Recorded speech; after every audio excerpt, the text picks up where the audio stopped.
সুপ্রিয় দর্শক শ্রোতা, স্বাগতম আজকের বিশ্ব এর সংবাদ পরিক্রমায়।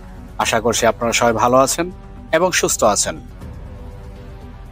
সাম্প্রতিক সময়ে আন্তর্জাতিক রাজনীতির মঞ্চে যে নাটকীয় ঘটনাবলীর অবতারণা হয়েছে তা যে কোনো থ্রিলার উপন্যাসকেও হার মানাতে পারে। এর কেন্দ্রবিন্দুতে রয়েছেন যুক্তরাষ্ট্রের প্রেসিডেন্ট ডোনাল্ড ট্রাম্প, ইউক্রেনের প্রেসিডেন্ট ভলোদিমির জেলেনস্কি এবং রাশিয়ার প্রেসিডেন্ট ভ্লাদিমির পুতিন। একদিকে যখন শান্তি স্থাপনের জন্য সর্বোচ্চ পর্যায়ের কূটনীতি চলছে, ঠিক তখনই যুদ্ধের ময়দানে এমন কিছু ঘটনা ঘটছে যা পুরো প্রক্রিয়াটিকে এক মুহূর্তে ধ্বংস করে দেওয়ার সক্ষমতা রাখে। সম্প্রতি নরওয়ের প্রধানমন্ত্রীর এক অভিজ্ঞতার বর্ণনা এই জটিল পরিস্থিতিকে আরও স্পষ্ট করে তুলেছে। চলুন আমরা চলে যাই ভিডিওর মূল পর্বে। ঘটনার সূত্রপাত এক অপ্রত্যাশিত টেলিফোন কলের মাধ্যমে। নরওয়ের প্রধানমন্ত্রী তার কাজে ব্যস্ত ছিলেন। তখন হঠাৎ করেই তার ফোনে ভেসে ওঠে যুক্তরাষ্ট্রের প্রেসিডেন্ট ডোনাল্ড ট্রাম্পের নাম। স্বাভাবিকভাবেই এমন একজন ব্যক্তিত্বের ফোন কল সবসময়ই গুরুত্বপূর্ণ। কুশল বিনিময়ের পর্বটি ছিল নিতান্তই সংক্ষিপ্ত। কোনো রকম ভূমিকা বা দীর্ঘ আলাপের অবকাশ না রেখেই ডোনাল্ড ট্রাম্প সরাসরি মূল প্রসঙ্গে চলে আসেন। ট্রাম্পের কণ্ঠে ছিল তার পরিচিত আত্মবিশ্বাস এবং এক ধরনের দাবি। তিনি বলেন, আমি শান্তিতে নোবেল পুরস্কার চাই এবং আমি জানি আমি এর জন্য সম্পূর্ণ উপযুক্ত। এ যেন একদম মামুর বাড়ির আবদারের মতো। অবশ্য তার এই দাবির সপক্ষে তিনি যুক্তি হিসেবে তিনি বেশ কিছু উদাহরণ তুলে ধরেন। তিনি স্মরণ করিয়ে দেন যে তিনি থাইল্যান্ড ও কম্বোডিয়ার মধ্যকার দীর্ঘস্থায়ী সংঘাতের অবসানে ভূমিকা রেখেছেন।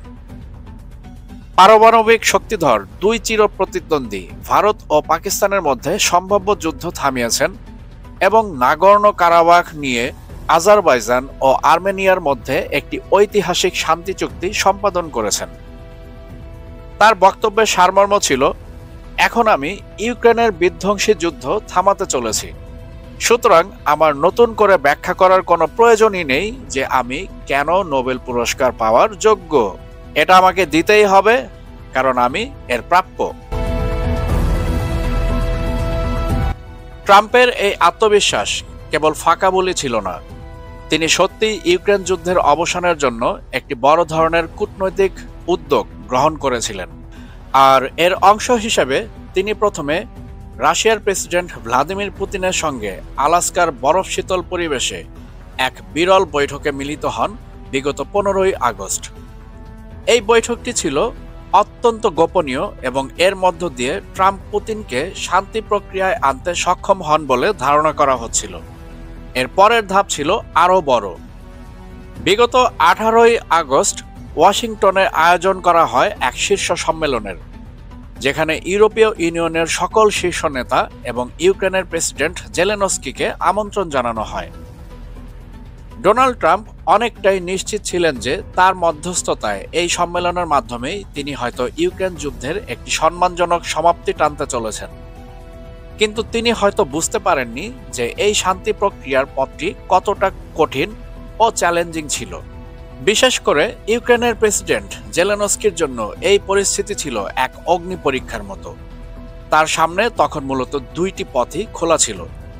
প্রথমটি হলো নীরবে যুক্তরাষ্ট্রের সিদ্ধান্তকে মেনে নিয়ে একটি শান্তি চুক্তিতে স্বাক্ষর করা, যার অর্থ হতে পারে দেশের সার্বভৌমত্বের প্রশ্নে আপোস করা এবং তার দেশের 20% ভূমি রাশিয়াকে দিয়ে দেওয়া।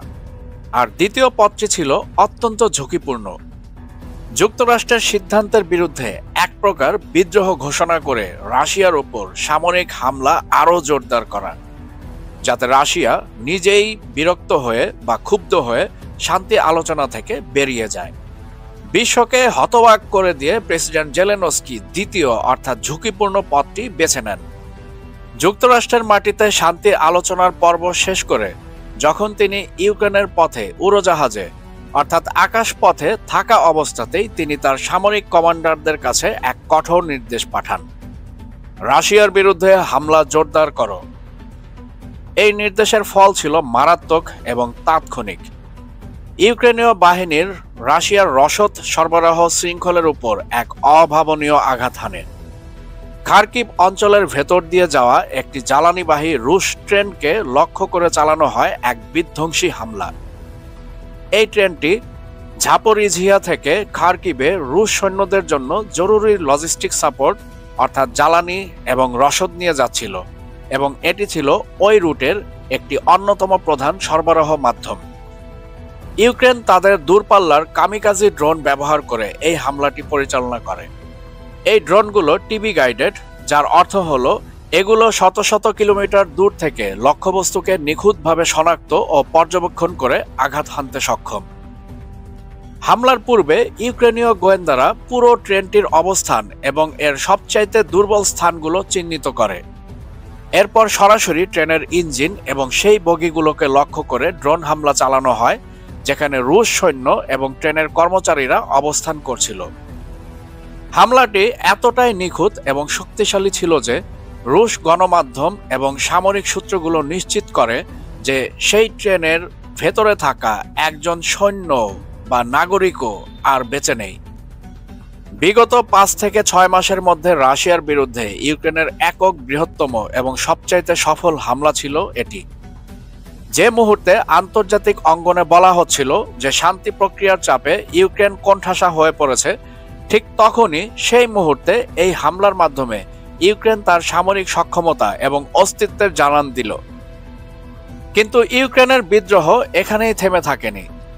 জ্বালানি ট্রেনের উপর হামলার পাশাপাশি তারা রাশিয়ার অর্থনীতির গভীরে আঘাত হানার পরিকল্পনা করে। ইউক্রেনীয় ড্রোনগুলো রাশিয়ার অন্যতম বৃহত্তম তেল শোধনাগারকে লক্ষ্যবস্তু বানায়। রাশিয়ার রাষ্ট্রীয় সংবাদ সংস্থা তাস এবং প্রভাবশালী দ্য মস্কো টাইমস এর মতো গণমাধ্যমগুলো এই খবর নিশ্চিত করে। রাশিয়ার দক্ষিণাঞ্চলে অবস্থিত লুকোয়েল ভলগ্রোগাদ তেল শোধনাগারটি দেশের 7ম বৃহত্তম শোধনাগার, যার বার্ষিক তেল পরিশোধন ক্ষমতা মিলিয়ন মিলিয়ন টন।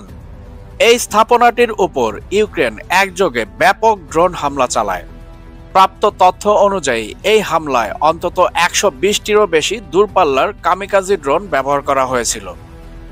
এর ফলে শোধনাগারে 3টি ইউনিটের মধ্যে 2টি সম্পূর্ণরূপে অকেজো হয়ে পড়ে এবং তৃতীয়টি সামান্য পরিমাণে উৎপাদন চালু রাখতে সক্ষম হয়। এই হামলার তীব্রতা এতটাই বেশি ছিল যে রাশিয়া তার নিকটবর্তী একটি গুরুত্বপূর্ণ বিমানবন্দরের কার্যক্রম সম্পূর্ণরূপে বন্ধ করে দিতে বাধ্য হয়। এই ঘটনায় রাশিয়ার সামরিক বিশেষজ্ঞ এবং নীতি নির্ধারকদের মধ্যে তীব্র প্রতিক্রিয়া সৃষ্টি হয়।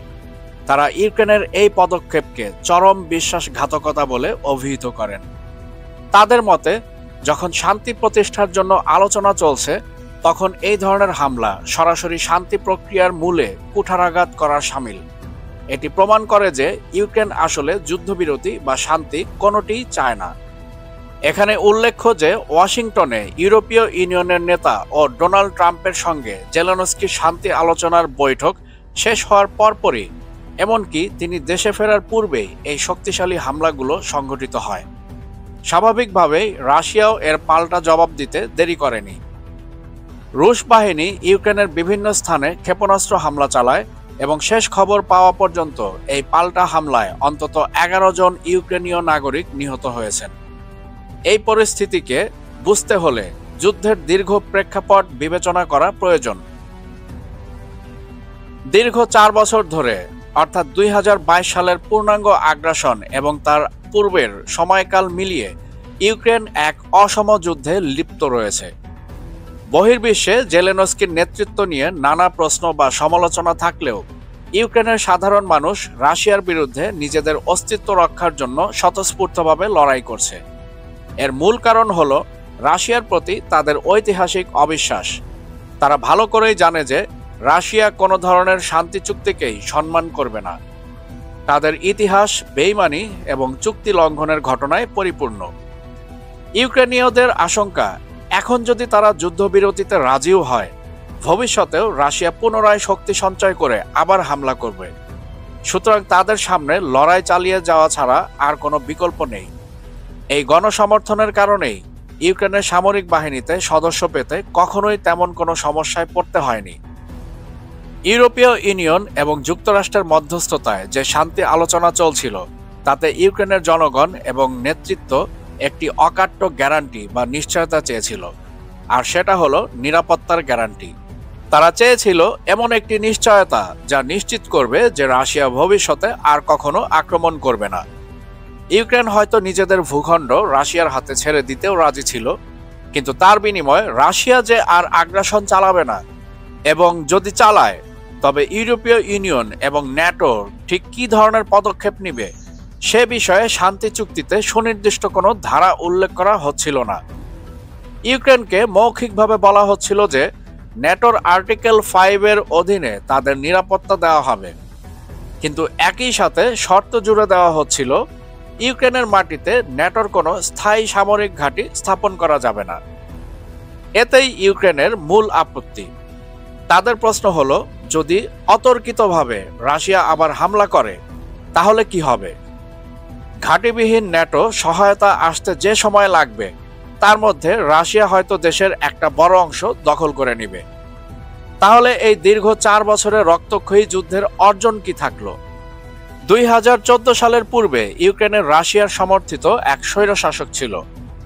সেখান থেকে গণতন্ত্র এবং অর্থনৈতিক প্রবৃদ্ধির আশায় তারা রাশিয়া বিরোধী পথে হেঁটেছিল। নতুন শান্তি চুক্তির পরও যদি রাশিয়ার হামলার ঝুঁকি আগের মতোই থেকে যায় এবং তা প্রতিহত করার কোনো স্থায়ী সক্ষমতা না থাকে, তাহলে এত ত্যাগ তিতিক্ষার কোনো অর্থই থাকে না।